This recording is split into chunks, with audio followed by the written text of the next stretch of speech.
The story of the disciple of the Prophet Isa as Jarnab bin Barallah.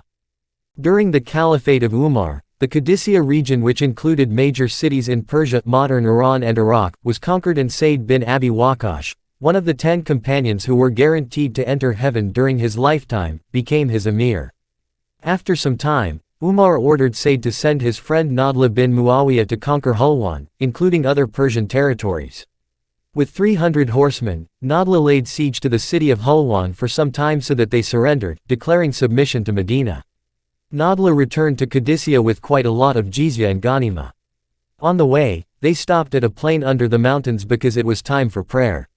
Nadla stood chanting the call to prayer, but on the sidelines of the answer to the call to prayer from members of his army, another voice came from the top of the mountain that chimed in with the call to prayer, and they all heard it quite clearly. When he chanted, Allahu Akbar 2 times, a voice answered, "You have glorified the great essence, O Nadla."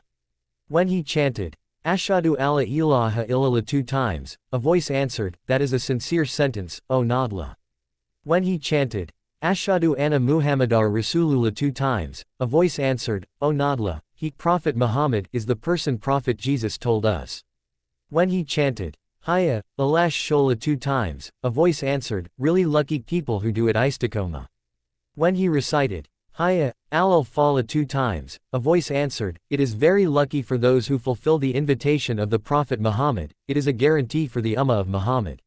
When he chanted, Allahu Akbar, La ilaha illallah, a voice answered, "You are really sincere, O Nadla, indeed Allah will forbid your body from the fire of hell." After the call to prayer they were gripped with fear by the voice, even though the unseen words justified Islam and what they were doing.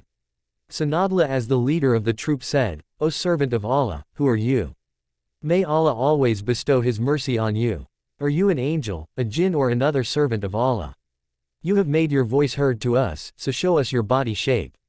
I am the army of Allah, the army of the Messenger of Allah, and the army of Umar bin Khattab." Suddenly a very old man appeared, with white hair and beard, wearing a very simple fur dress, and said, "Assalamu alaikum wa rahmatullahi wa barakatuh." Nadla and his friends said, "Wa alaikassalam wa rahmatullahi wa barakatuh, who are you? May Allah always bestow His mercy upon you."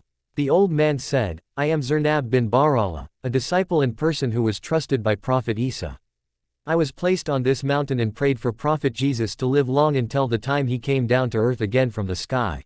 Nadla and his friends were astonished to hear his words. If you look so old, it could be true what he said. But it was obvious that he was still very strong and sturdy despite his aged appearance, there was no sign of weakness at all. The old man said again, "Because I cannot meet directly with the Messenger of Allah, as well as Umar bin Khattab, then convey my greetings to him, and convey my words to him." Jarnab said again, "O Umar, work hard, because the day of resurrection is very near. And tell the people of Muhammad, if later events happen between them, what I am about to say, let them run, they should avoid as far as possible, do not fall into these things." The events that Jarnab was referring to, which are signs that the apocalypse is approaching, and that we should not fall and be trapped in it, are: if men are happy with men, and women are happy with women. It means being homosexual or lesbian, as happened to the people of the Prophet Lut. As if people like to be related to people who are not their ancestors, the lineage is fake. If the old do not love the young, and the young do not respect the old. If people have left Amar Ma'ruf and Nahi Munkar. If people who are smart, ulama, learn and teach their knowledge solely to seek the wealth of the world. It rains in the dry season, and the dry season extends to the rainy season. Children annoy their parents, or rude, and very few people have good character, akhlaqul karima. People are competing to build buildings and houses. Prefers to follow, indulge, his passions, even selling religion for worldly gain. Taking the issue of murder lightly, and selling the law for personal gain. It's nice to have a relationship.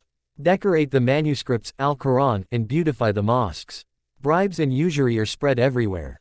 People like to be praised, including women, and women travel everywhere by driving themselves. After that Jarnab bin Barallah said greetings and went away towards the mountains from which he came, which in an instant he disappeared from sight. After the prayer, Nadla immediately ordered the troops to return to Qadisiyah and told the events that had happened to Said bin Abi Waqqash, its leader.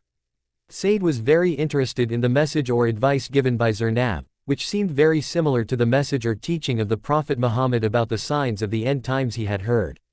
He wanted to be able to meet and hear the teaching directly from the disciple of the Prophet Jesus, so he brought the 4,000 troops he led to the plains under the mountains. 40 days they lived under the mountains, and the 5 daily prayers were established in congregation, with the call to prayer louder, including by Nadla. But there was never an answer or voice like Nadla had before. If the incident was not experienced and witnessed directly by the 300 cavalry who followed him, Nadla would have been considered just lying or delirious. Maybe the incident was just a special honor and privilege given by Allah to Nadla, so that a more important friend like Said bin Abi Waqqash could not follow him. Indeed, it is Allah's prerogative to give virtue and speciality to whom He wills, which cannot be obtained even though we may have imitated His istiqomah practice, even with better quality. Only God knows.